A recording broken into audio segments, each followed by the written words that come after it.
अस्सलाम वालेकुम, this is महाद सरफराज। आज हम सीड पैथोलॉजी से रेलिवेंट एमसीक्यूज़ को डिस्कस करेंगे। सबसे पहले आप लोगों को पता होना चाहिए कि प्लांट पैथोलॉजी होती क्या है। प्लांट पैथोलॉजी जो है ये एक ऐसी ब्रांच है या एक ऐसी स्टडी है जिसके अंदर हम उन डिजीज़ को स्टडी करते हैं जो प्लांट्स के ऊपर अटैक करती हैं। ठीक है, हम उन डिजीज़ के कॉजल ऑर्गेनिज़म्स को स्टडी करते हैं, उसके बाद उनके सिम्टम्स, उनका लाइफ साइकिल, उनका डिजीज़ साइकिल और उसके मैनेजमेंट।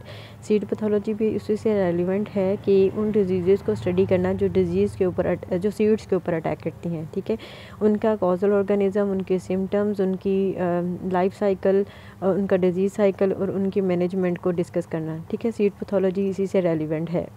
अच्छा, क्वेश्चन नंबर 1 है कि seed pathology refers to the study of disease that affect which part of the plant. इसका करेक्ट आंसर है डी, सीड्स। के पहले ही मैं एक्सप्लेन कर चुकी हूँ। सीड पैथोलॉजी के अंदर हम उन डिजीज़ को स्टडी करते हैं जो सीड्स के ऊपर अटैक करती हैं। ठीक है, उसके बाद नेक्स्ट क्वेश्चन है which of the following pathogen can infect seeds and cause seed borne disease. इसका करेक्ट आंसर है डी। वो कह रहा है कि जो गिवन माइक्रो ऑर्गेनिजम्स हैं उनमें से कौन कौन से सीड्स के ऊपर डिजीज़ कॉज करते हैं। ठीक है, करेक्ट आंसर है डी। उसके बाद है seed borne disease are primarily spread through. इसका करेक्ट आंसर है सीड्स। अच्छा, जो सीड बॉर्न डिजीज़ होती हैं वो ज़्यादातर सीड्स के ही ज़रिए ट्रांसमिट होती है। ठीक है, उसके बाद है which of the following which disease is caused by the pathogen Claviceps purpurea and affects cereal crops. इसका करेक्ट आंसर है एरगट। अच्छा, एरगट डिजीज़ जो है ये काफ़ी इंपॉर्टेंट और डेंजरस डिजीज़ है सीरियल्स की। इसके अंदर ये होता है कि जहाँ पर सीड्स बनते हैं वहाँ पर कुछ ब्लैक कलर की हार्ड बॉडीज़ बन जाती हैं, ब्लैक कलर की। ठीक है, उनको हम सेक्लोरोशिया कहते हैं। उनके अंदर एल्कलाइड्स होते हैं और जो एनिमल इसको खाता है वो उसके लिए काफ़ी डेंजरस होते हैं। उसके बाद है which of the following mode of transmission for viral seed borne disease. इसको करेक्ट आंसर है ए, बी, इंसेक्ट वेक्टर्स।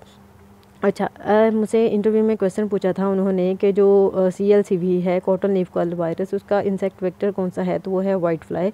हम सबको पता होना चाहिए, बेमिसिया टैबासाई। ठीक है, उसके बाद है which seed borne pathogen cause the disease black leg in potato. इसका करेक्ट आंसर है पैक्टोबैक्टीरियम एट्रोसेप्टिकम, डी।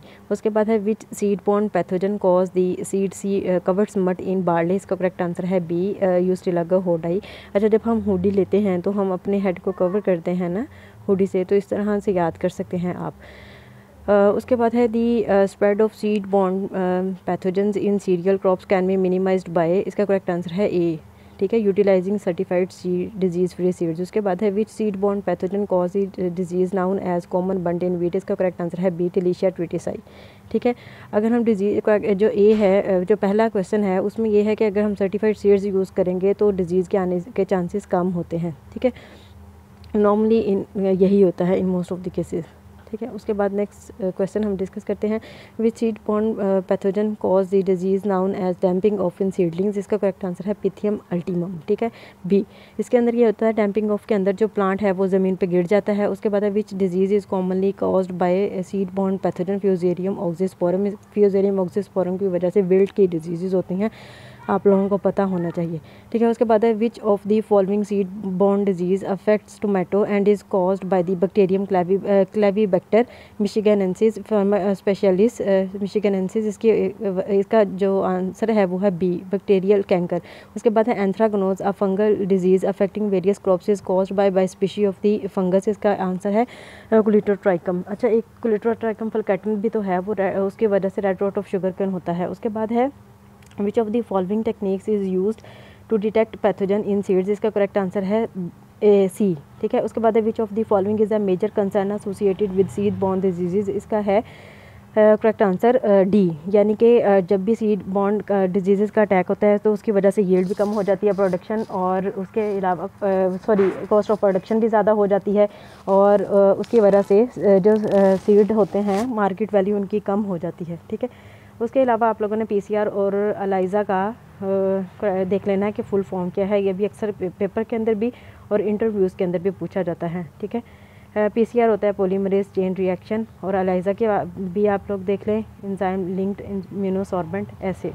ठीक है, ये ज़्यादातर यही टेक्निक्स यूज़ होती हैं। उसके बाद है which of the following is a non chemical method for the controlling of seed borne diseases. इसका करेक्ट आंसर है बी, सॉइल सोलराइजेशन। उसके बाद है a symptom of seed rot caused by fungal pathogen is known, ये इसका C है, softening and decay of seeds.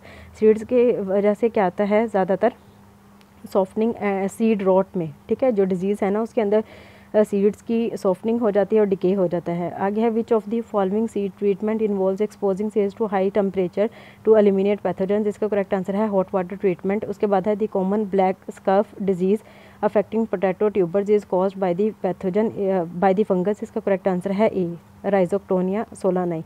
ठीक है, ये एमसीक्यूज़ आप लोगों ने ध्यान से देख लेने हैं। अच्छा, ये जो हॉट वाटर ट्रीटमेंट है इसका मैं आप लोगों को थोड़ा सा बता देती हूँ।